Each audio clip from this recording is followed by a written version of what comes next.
This is The Perspective. Joining us now is Katrina Merriweather, who is the new head coach of Memphis women's basketball and the former Wright State women's basketball head coach from 2016 to 2021. Coach, thank you for joining us. How are you? I'm doing great. Thank you for having me. It's so good to see your face. So how has the transition from Wright State to Memphis been for you?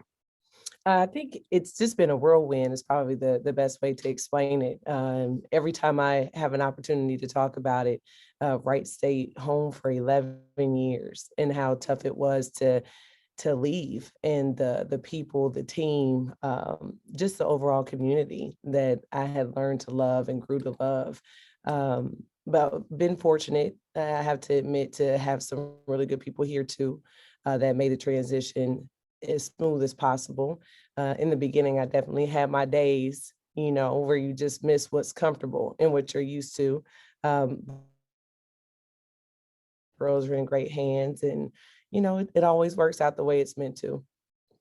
So what is something that you learned in your time at Wright State that you can now use there in Memphis? And pretty much everything. I say it all the time, like I spent my entire 30s, as a Raider. So I grew as a coach, but most importantly, I grew as a woman. Everything that I learned from Mike Bradbury, from the administrative side, from BG and Joylyn in particular. And it was really easy to apply some of those things that I had. Honestly, the patience of the people that I messed up early on gave me a chance to come here. And I think I really hit the ground running because of the experiences that I had at Wright State. So going from the Horizon League to now the American Conference, what is something that you will think will be the biggest change for you? Oh, it's tough because I always feel like the Horizon League doesn't get the respect that it deserves. Some really good teams that upset some, we say upset because we're not supposed to win these games as mid-major programs. And I think that sometimes we just didn't get the credit from top to bottom that really we deserved and had earned.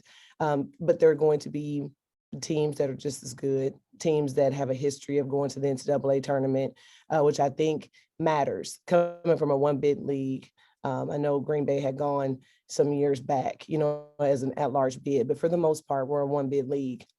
And now I'm in a league where, you've got 3, possibly 4 teams that could go to the NCAA tournament. So I think the competition is just a tad bit different, but definitely not to shy away from the challenging games that we had in the Horizon League. So bringing in some players, some transfers that you had in your time here at Wright State, how does that value, or I guess what I'm trying to say is, what value does that bring to a new program? Well, I think that recruiting wise, because we had so many resources at Wright State, from the practice facility to just the overall availability and accessibility of upper administration, where we could have all these different meetings, where we could call the president and ask her to meet with one of our recruits, and BG being so visible and present. I think that what it taught me was that it's just the people that make a place. And so there's no need to get into all the things that we have. What I take from the success we had in recruiting at Wright State was simply that if they get to know the people and the culture and the family atmosphere, and what BG would always say, people first, student second, and athlete third, that if you hold true to that, it doesn't matter where you are, what level that you're at. I think that that's what recruits and parents want to know, that you're going to take care of their kids.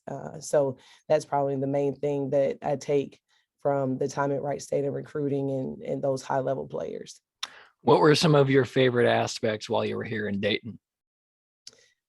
Oh, it morphed. It morphed from when I was, 30, and I just loved the convenience. Or I could live right there on Fairfield and drive 3 minutes to work, and in every restaurant that you want, and then Best Buy and Walmart, everything is literally on one street. And you can live on that street, shop on that street, eat on that street, go to work on that street. I think that's, that was it initially. And then when I became the head coach, I think that what I really, really enjoyed was, because I enrolled in graduate school, was getting to know more about the academic side. We had always interacted for recruiting when we needed to set up meetings and things like that. But when I actually became a student at Wright State is when I realized how many awesome people there were. And in particular, it was the student affairs program. So everyone who's in charge of student orgs and, the ones that are doing all the work outside of just academics to make it feel like home. Those are the people that I was interacting with. And it just opened up a brand new perspective for me. And I think that it taught me an awful lot in the short 2 years I was in the program. So did you have someone that was a mentor to you earlier in your career? Oh, I've actually had so many. I have, like, that's why every time something good happens, I say things like I stand on the shoulders of so many people, because the obvious are my coaches, right? Starts with my dad, and then my high school coach, Linda Bamrick, my college coach, Lori Purtle, and Mike Bradbury was on that staff. And then I get hired by Christy Curry and Lisa Ray Bush, like these people that taught me what it meant to be a college coach outside of just X's and O's and how to stand up and call a timeout, just the responsibility that we have as coaches to these young people.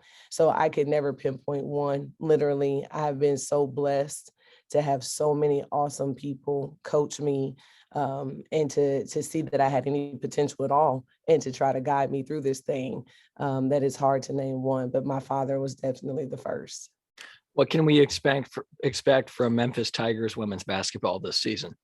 I think it's the same. I think for me, it just makes a lot of sense, that you defend and rebound because that travels and you don't have to depend on whether or not we're going to shoot 40% from 3-point line and over 50% from the field goal. And it just makes the game so much more simple. And then when you're making shots, then the game just gets a little easier. But if you go in with this mentality that you got to grind it out, you got to be gritty, you got to find a way to win. I just think that it's the best recipe and probably the one that fits me the most. I would like to think that our teams represent me and the coaches that I've hired, where we just are passionate about the game and we love it, we respect it, and we want to play a certain way. And I don't know, I think it's fun to watch kids get tougher in the 4 years that they're with you. They walk in and they don't know what to do with all this contact. They don't know what to do with getting bumped and hit. And then by the time they leave, they're the ones that are initiating that. And I love it because I think that that's what it takes to be successful in life. That when they get knocked down, they figure out how to get up. And I don't know, I'm hoping, and they're showing some early signs that they're catching on to that a little bit. So that's the plan. We shall see how it turns out tomorrow. Well, Coach, I can't thank you enough for your time, and especially can't thank you enough for your willingness to help us here at our station in your time here. We really appreciate it. No problem. Thank you. And again, please tell everybody I said hello, and let this not be the last time or too long. Will do. Thank you. All right. Have a good one. Hi, everybody. Thank you for watching The Perspective on WWSU 106.9. Be sure to check us out on YouTube and follow me on Twitter @Parker Testa.